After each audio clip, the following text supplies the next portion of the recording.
जमीयत उलमा इस्लाम के कारकुनों से और अंसारुल इस्लाम के रज़ाकारों से।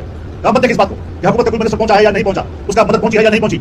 आप अपने आप को आज से निकले घरों से, जो आपके पास छोटा मोटा वसीला है वो आप 10 लोगों तक पहुंचाएं, उनको पानी से निकालें, उनको महफूज मकाम पर ले जाएं, खैमा मुहैया करें, खुराक के लिए चंदा करें, उनके लिए वहां पहुंचाएं, जो रिलीफ आप उनको दे सकते हैं। हमारी जमात के उस इलाकों के वर्कर और रज़ाकार वो रेस्क्यू बन जाएं उस इलाके के लिए, और फौरी तौर पर उनको आपकी खिदमत से हिदायत देता हूं। अस्सलाम वालेकुम। केपीके के अंदर बारिश की वजह से सैलाब से इंतहाई अफसोसनाक और खतरनाक सूरत हाल, इस पे पाकिस्तानी अवाम इंतहाई अफसरदा है और केपीके की अवाम के साथ है। केपीके की अवाम के दुख और गम में शरीक है। कुछ पॉलिटिकल पार्टी के अंदर कुछ ऐसे लोग हैं जो अपनी गलाजत से, अपनी घटिया हरकतों से ऐसे अफसोसनाक मौकों पर भी बाज नहीं आते हैं। आपको याद होगा जब पंजाब के अंदर बारिश से कुछ तबाही हुई थी तो पीटीआई से ताल्लुक रखने वाले लोगों ने मरियम नवाज को काफी तनकीद का निशाना बनाया था, पंजाब गवर्नमेंट को काफी तनकीद का निशाना बनाया था, जो कि इंतहाई अफसोसनाक था। अब केपीके के अंदर जो सैलाब की इंतहाई अफसोसनाक सूरत हाल है, जिसमें काफी शहादतें हो चुकी हैं, घर तबाह हो चुके हैं, आबादियां तबाह हो चुकी हैं, उसमें पीएमएलएन के लोग केपीके की हुकूमत को तनकीद का निशाना बनाते हैं, लैंग्वेज यूज करते हैं, जो कि ऐसे मौके पे किसी भी सूरत में एक्सेप्टेबल नहीं है। तो मैं दोनों पॉलिटिकल पार्टीज को बोलना चाहूंगा कि आप लोगों को शर्म आनी चाहिए। आप कुदरती आफात से फायदा नहीं उठा सकते, आप आसात की सियासत न करें, आसात से फायदा उठाने की कोशिश न करें। जहां तक केपीके में पीटीआई की परफॉर्मेंस की बात है तो इस वक्त केपीके में काफी हद तक आबादियां तबाह हो चुकी हैं, कई लोग केपीके के मुख्तलिफ इलाकों में शहीद हो चुके हैं जहां पे पीटीआई की हुकूमत है, लेकिन पीटीआई की तरफ से कोई पॉजिटिव इकदाम नहीं किए गए। से केपीके की आवाम के साथ एक बहुत बड़ी ज्यादती ये की जा रही है कि आज जहां पे केपीके में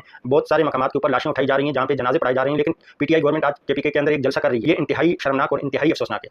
ऐसे मौके पे आप अपना जलसा कैंसिल कर सकते, कुछ दिन बाद जलसा कर लेना, ऐसी क्या मौत पड़ी है कि आपने ऐसे अफसोसनाक मौके पर ही जलसा करना है। और केपीके की आवाम से भी मेरा एक सवाल है, आपके ऊपर बुरा वक्त आया है तो आपके साथ ग्राउंड पे कौन मौजूद है, कौन सी पॉलिटिकल पार्टी इस वक्त आपके साथ मौजूद है। मैं कोई जेयूआई का कारकुन नहीं, जेयूआई का कोई रुकन नहीं हूँ और ना ही मैं पीटीआई का मुखालिफ हूँ, ना ही एनपी का सपोर्टर हूँ, लेकिन इस मौके पर केपीके के अंदर एनपी के खुदाई खिदमत गुजार और जमीयत उलमा इस्लाम के अंसारुल इस्लाम और जमीयत उलमा इस्लाम की लीडरशिप ग्राउंड में आप लोगों की मदद कर रही है। वो आपके जनाजे उठा रहे हैं, आपके घरों के मलबे उठा रहे हैं, आपके आबादियों से लोगों को उठाकर महफूज मकामात पे लेकर जा रहे हैं। ये जमीयत उलमा इस्लाम और एनपी वो पॉलिटिकल पार्टी है जिसको केपीके में आप तनकीद का निशाना बनाते हैं, जिनके जमीयत उलमा इस्लाम के लोगों के साथ आप गलत सलूक करते हैं। वही जमीयत उलमा इस्लाम इस वक्त आपके लोगों को उठाकर महफूज मकामात पर पहुंचा रही है, आपके शहादा को दफना रही है, और इस तरह के हादसात पे कोई ऐसी बात नहीं करनी चाहिए।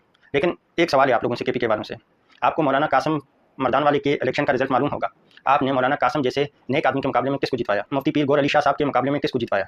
आपने मुफ्ती किफ़ायतुल्लाह के मुकाबले में किसको जितवाया? मौलाना सैयद गुलाम नबी शाह साहब, मौलाना अब्दुल अजीज शाह साहब, ऐसी बड़ी बड़ी उलमा शख्सियत आपके केपीके में इलेक्शन में हार जाती। केपीके के ऐसे हज़ारों अकाउंट हैं, ऐसे हज़ारों सोशल मीडिया अकाउंट हैं जिसमें उलमा की शक्ल को बिगाड़ के लगाया जाता है। हज़ारों अकाउंट हैं जो उलमा के ऊपर हर वक्त तनकीद करते रहते हैं, और उसकी वजह जमीयत उलमा इस्लाम, क्योंकि वो उन उलमा का ताल्लुक जमीयत उलमा इस्लाम से होता है और आप जमीयत उलमा इस्लाम का गुस्सा उन उलमा के साथ इस तरीके का गंदा सलूक करके निकालते हैं। और जब भी आपके ऊपर कोई आफत आती है तो उसमें जमीयत उलमा इस्लाम की टॉप की लीडरशिप से लेकर रज़ाकार तक हर लेवल का बंदा आपके शाना बशाना खड़ा होता है, आपके हर दुख में बराबर शरीक होता है, आपके शाना बशाना खड़ा होता है, आपकी हर परेशानी में आपके साथ खड़ा होता है। तो ये आप लोगों से सवाल है, और आप केपीके वाले पश्तो लैंग्वेज अच्छी तरह जानते हैं।